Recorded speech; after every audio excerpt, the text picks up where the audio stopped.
Now, one thing that happens when you have this many pieces of applique fused to a background, the more you manipulate it and the more that you work on it, pieces are going to come loose. And there are so many small pieces on this thing that I'm afraid they're going to fall off.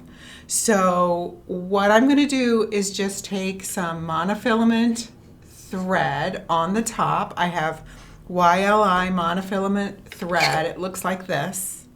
Okay, YLI. And then whatever you want in the bottom.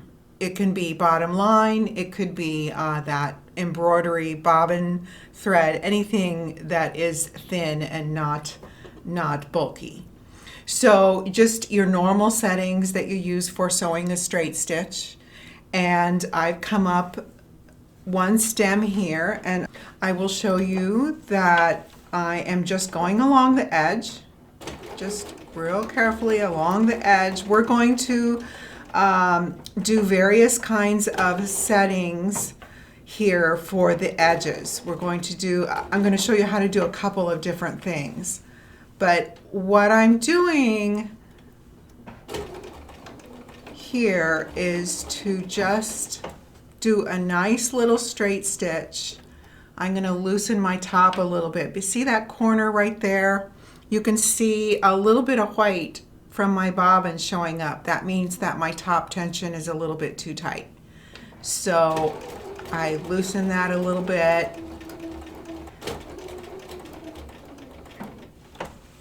Okay, now you're going to notice that I'm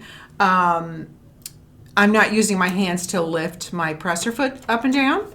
That's because I'm using my knee lift. It looks like this, and it goes into a little hole in the front of my machine. If you look carefully, you might have that little hole in the front of your machine that you insert your knee lift, and you move your right knee to push that knee lift over to the right, and that lifts my presser foot. So that's how I do that, and it keeps my hands free. Okay, so I'm just going around every time I have a sharp corner that I need to turn. I just use that to lift it up, and I'm good to go. Okay, so I had a few little problems with tension here. You can tell in the corners. I did fix that by loosening my top tension, and it's not going to matter. I'm not taking these stitches out because we're going to do either some couching or some satin stitch or some thread painting on these leaves, and that will cover all this up. All I'm worried about right now is just making sure that all these pieces stay on the background fabric. They don't fall off and get lost. Okay, that's all that this is about. And if you don't have monofilament thread, you can just use a matching color that looks, fairly close to what you have in your fabric, and that'll work just fine. Okay, I have my pieces all stitched down with the monofilament thread on the top, and just like a thin bobbin thread on the bobbin. So I didn't even stitch around every single little bit of each piece. I just made sure that each piece had some stitches on it. Okay, this is all going to get covered up. No one's ever going to see these stitches, and this way you don't have to be worried that when you manipulate this quilt to work on it that pieces are going to fall off. Everything is safe. So the next step before we do any finishing off of the edges of these pieces, what we want to do is stabilize this quilt. So what I have here is a tearaway stabilizer, and I'm using a Pellon brand. It says Pellon, and the number of this particular stabilizer is 806, and it's called Stitch and Tear. You do not have to use this one. I like this one a lot because it is easy to tear off or to cut off, and if you want your quilt to be nice and soft at the end after you do all your stitching on here, it's nice to be able to take it off and not have that stiff stuff inside your quilt. But it doesn't matter. You can leave it in if you want to, because obviously this is not a quilt you're going to snuggle under. It's a wall quilt. You're going to hang it on the wall. So just cut a piece of this stabilizer or whatever is your preferred kind of stabilizer. What we're going to do is just take this to the machine and stitch all the way around the edge just to fasten it to the stabilizer. Okay? Again, to explain why we use this, when you do real tight zigzag stitching, which is what satin stitching is, it will make your quilt shrivel up. When you do couching, which also involves zigzag stitching, it pulls the quilt in and it bunches it up. It might not be a whole lot, but it's enough to get it to not be square anymore, and you'll find that your edges are wavy.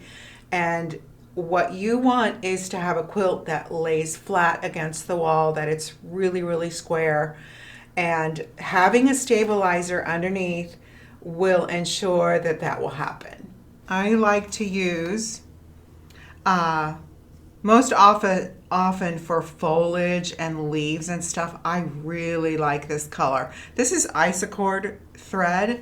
I get it at my local quilt shop. Isacord, and the color number is 5833. It's just kind of a mix between a chartreuse and a medium green that just kind of goes with everything. And it's a workhorse. It's a color that I use a lot. Okay, so since I'm going to be satin stitching with this color anyway, I'm going to use it. Another thing I want you to know is that I'm switching to a walking foot. So this walking foot is, let me show you what it looks like. Every machine comes with a walking foot, and if it doesn't, look up your machine online and try to get one that goes with your machine. Walking feet, you know how you have feed dogs in your machine? There we go. These little teeth that come up and down here to move your fabric through when you're stitching. Well, there's none on the top, and so your fabric, sometimes when you're doing quilting and this kind of stitching where you have some layers, it will not feed through evenly. So this walking foot ensures that your fabric goes through evenly, okay, or relatively evenly. So I have this on, and I'm just going to do like a long stitch. Set your stitches really, really long. So I'm going to bring up my thread, bobbin thread. There it is. And just lower the feed dogs, just do a few stitches right in place, just to lock them, and then raise the feed dogs. And you're just going to do these long basting stitches all the way around the edge. And then pivot and just keep going all the way around. Okay, I want to do the bud here, and I'm going to switch to the red color first because that red color of the bud is on the inside. So I'll do the satin stitch on that first, and then we'll do the stitching of the green part over it, and I think that will look pretty good. Okay, so let me thread my machine and we'll get started on that. So I have my red glide thread in there, and I'm going to come down. I'm using my hand crank this time to come down because I want to make sure I get in the right spot. Okay, and then bring that thread up. Whoops, I don't have my feed dogs down. Stitch in place a little bit. Okay, now go to the zigzag. So I have it at 0.20 for the length, and the width is set at 2. So you want to make sure that your needle is when it's on the outside edge of the zigzag stitch, it's on the outside of your fabric that you're stitching, the red fabric, okay?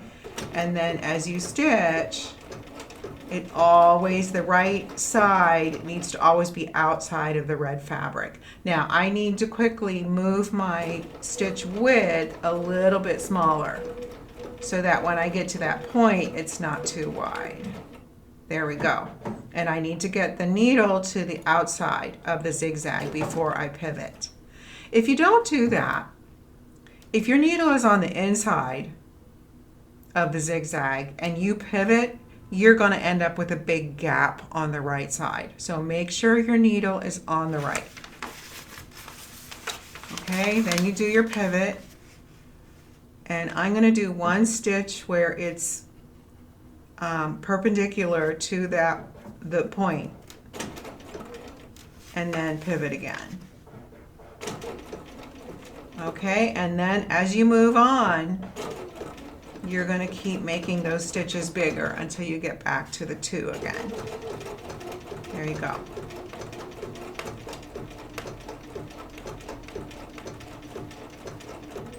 Any pressure you put on your fabric is going to distort your stitches, so you're just guiding the stitches. Okay, and get close to your green fabric and then lower your feed dogs, switch to a straight stitch, stitch in place a little bit, and then you're done. Okay, I'm not real happy with how that turned out. So I have a I have a theory here. Okay, this is very wobbly. My presser foot is not tight enough. So on my machine, let me move you so you can see. This dial right here will tighten the presser foot pressure. So find on your machine, look at your manual, but I think that is a little too loose. So I'm going to increase the pressure there so that this presser foot is holding the fabric a little more steady. And I'm going to go over those stitches one more time, and then let's see if it looks a little better.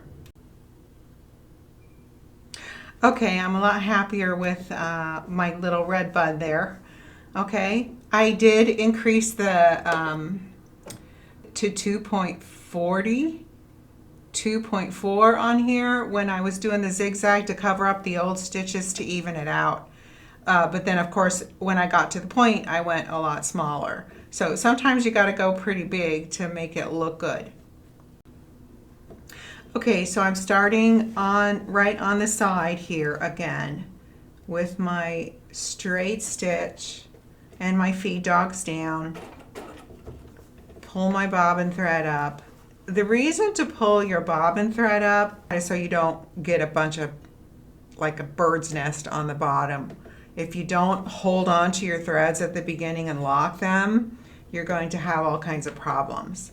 So just take a few stitches, excuse me, and you can pull on that and it's not going to go anywhere.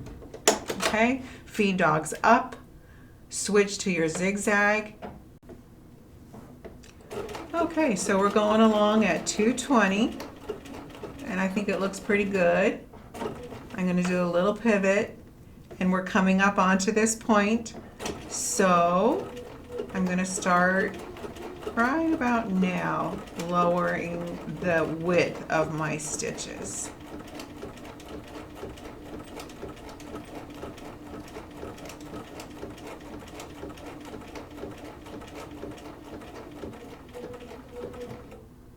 Okay, then I'm going to do a pivot.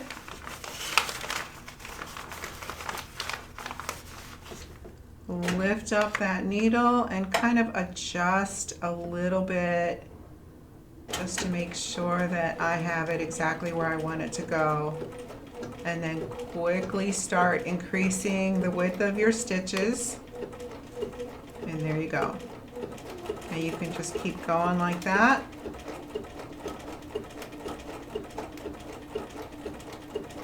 I'm really happy with how that looks. Okay, I'm going to stop with the needle on the right side and just do another little pivot because my stitches are getting a little slanted. It's really, really important not to pull or to push your fabric and not to do any sudden jerky movements. Okay, now my stitches are getting slanted again, so I'm going to do another little pivot, just a slight pivot. So I'm going to come back up over those stitches and come over this way now.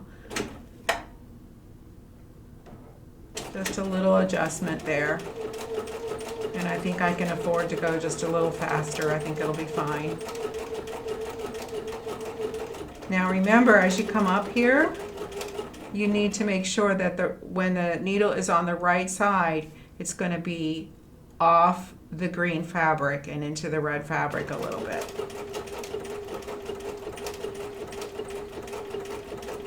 Because you want to cover up all those raw edges. Okay, my stitches are starting to look a little slanted, so I'm going to do a pivot with the needle down on the right side. The needle on the right side, doing a huge pivot here. I think I'm not going to pivot too far here. I'm going to do maybe 1 or 2 stitches right at that point, and then do another pivot. Oops, need the needle to be on the right side. Yeah.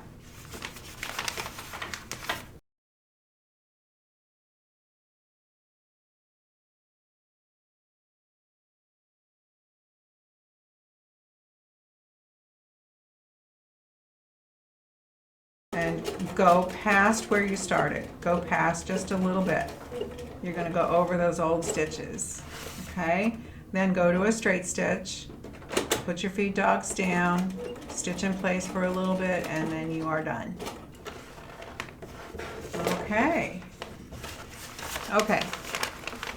So, I'm pretty happy with how that looks. Okay?